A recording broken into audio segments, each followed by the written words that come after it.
Hi, my name is Cameron Carlson with AnimeLocation.tv. I'm here at Animaticon 2018 with my friend, Mr. Dennis Daniel. How you doing? I'm doing pretty darn good. How are you doing, man? I'm all right. We've been having a little fun today. It's been great. So last time I got to speak, it was at 2017's Animaticon. How are you doing? I'm doing pretty well. Little ups and downs in life. And for those wondering, no, I am not cosplaying the Tennessee Pride sausage brand mascot. Seriously, my dad told me that this morning. I'm actually Farmer Steven from the Steven Universe episode Watermelon Steven, where Steven unintentionally creates his own brand of Steven-shaped watermelons and decides to sell them. Oh, okay. Seriously, I've been getting everything. I mean, are you Luffy? Are you Old McDonald? Am I Old McDonald? EIE? I don't think so. Nice play on words.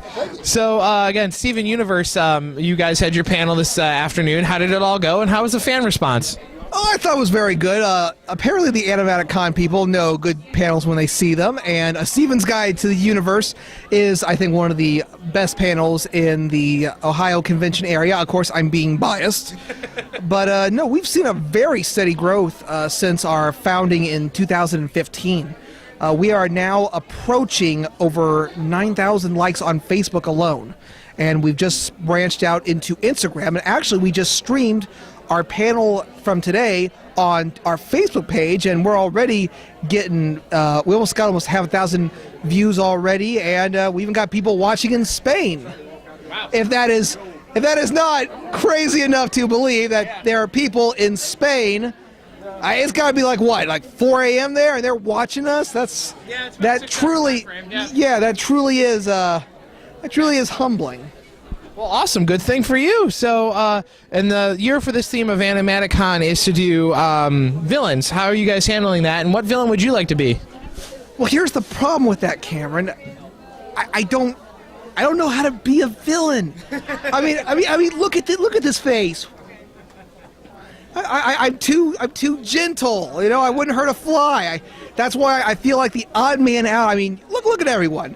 Look at Thousand Faces cosplay. You know, they do Bane and they do Harley Quinn. Chelsea cosplay. She's Director Kinner, or Intergalactic Orville Rettenbacher. Yeah. You know, even Christine Ruggles from Ruggles Cosplay is Annie Mayhem. Yes. Oh, that was hilarious how she did that. Yeah. But in a good way. Yeah. So I really feel like the odd man out. I mean, when I was introduced on stage, I mean, I did my best Razor Ramon because he is the bad guy. But, you know, I don't know if the only villain that I really have been in the last couple of years, there were two.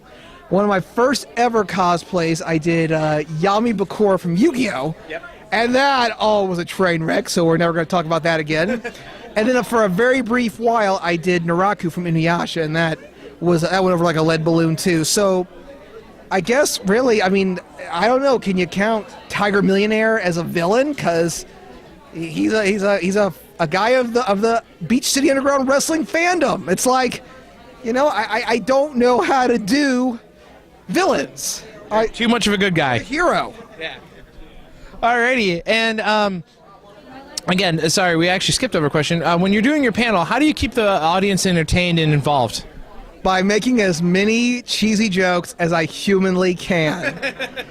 Because in about 3 weeks, they're bringing back new episodes of Steven Universe, and we had a list of questions that wanted to be asked, like, how did the diamonds get to Earth? What is their purpose? Why were they created? Who is White Diamond? What happened to Pink Diamond? And most importantly, and this is the joke part, will Melissa McCarthy ever get a chance to do her Sean Spicer impression on SNL again? That was hilarious. I'm Republican, but I was laughing my rear end off seeing her do that. Just yell, don't mess with me, Glenn. Those ones were good. So, again, tying things up, what do you think about the message of Animaticon going forward, and also that it helps raise the money for autism and awareness? Well, I have been a very avid supporter of this convention since the first one several years ago. Since day one, I have been, you know, I do my best to help them raise awareness of their convention on our page. Actually, the last 2 years, I have built video game consoles out of little NES cartridges, which I'm sure some of your audience may remember from our interview last year. Well, I got a brand new one in the charity auction this year. It plays 300 plus games. I've got, along with NES, Super NES. Really, it's an NES or Super NES Classic killer. Right. Basically, but we also got Atari on there. We got Virtual Boy, Genesis, Master System, the whole 9 yards. Along with that, I've just donated a ton of autographs from my very prestigious collection. Yes. Autographs from the likes of Veronica Taylor, Michael McConaughey, Melody Spivak, Travis Willingham, Scott McNeil, Richard Ian Cox. You know, people who I've gotten to meet along my travels at these conventions. So I figure they're just sitting in my closet collecting dust. They could be being put toward, admired and put to a good use by raising money for a very, very well-run and very generous convention, which gives back to its community, which is autistic children. And really, you know, a lot of cons don't do that nowadays. I mean, they'll do charity, but you won't hear about it as the primary goal of that con. Like, you know, the con is the con itself.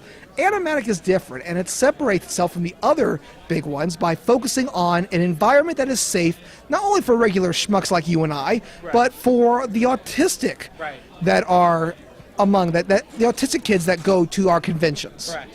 So that's why Animatic, and it's appropriate because the cartridge I made for this one is for Batman the video game for the NES. Because much like how Batman is a hidden gem on the NES system, Animaticon is a hidden gem among the Ohio-based conventions. You're right. I believe that as well. So how do you feel about Animatic as it's grown over the last 3 years? I mean, like you said, you were here day one. How's it been seeing it for the last 3 years? I've seen this con grow. We actually used to be in a little hotel, and now we're here at the, well, not the Red Crown Plaza anymore, it's the Quality Inn.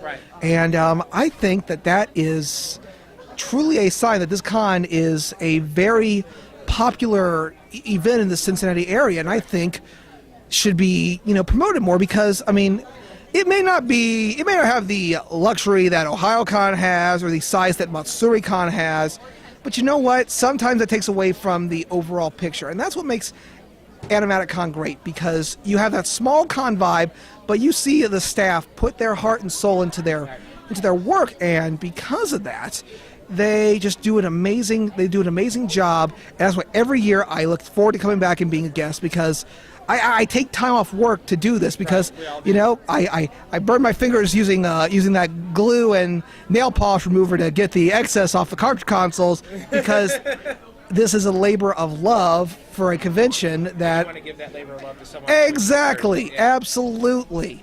I think this con doesn't get enough love, and if my little presence here can help spread the awareness of this awesome con and its awesome purpose, then I'm happy to take the time and be here each and every year. Alrighty, well, I appreciate that. Now, how can we find you online for getting any more information about Steven's Universe or some of your personal stuff, and then a final message for the fans? Well, it's not Steven's Universe. It's a Steven's Guide to the Universe. Sorry. We're on Facebook and Twitter at Steven's Guide. We just opened a brand new Instagram page at Steven's Guide. And you can also check out some of my work, of my photography cosplay work, at Little Professor Productions on Facebook, Twitter, and Instagram. I'm trying my best to get my talk show back up and running. Right now, just life has been just one. Yeah. Oh, yeah. But we're hoping to get something up by the end of May, maybe start of the summertime. But we got some big things coming, so as they say out there in TV land, keep those letters and postcards rolling. Thanks so much, Dennis. It was great seeing you again. Thank you, my friend. No Yep. problem.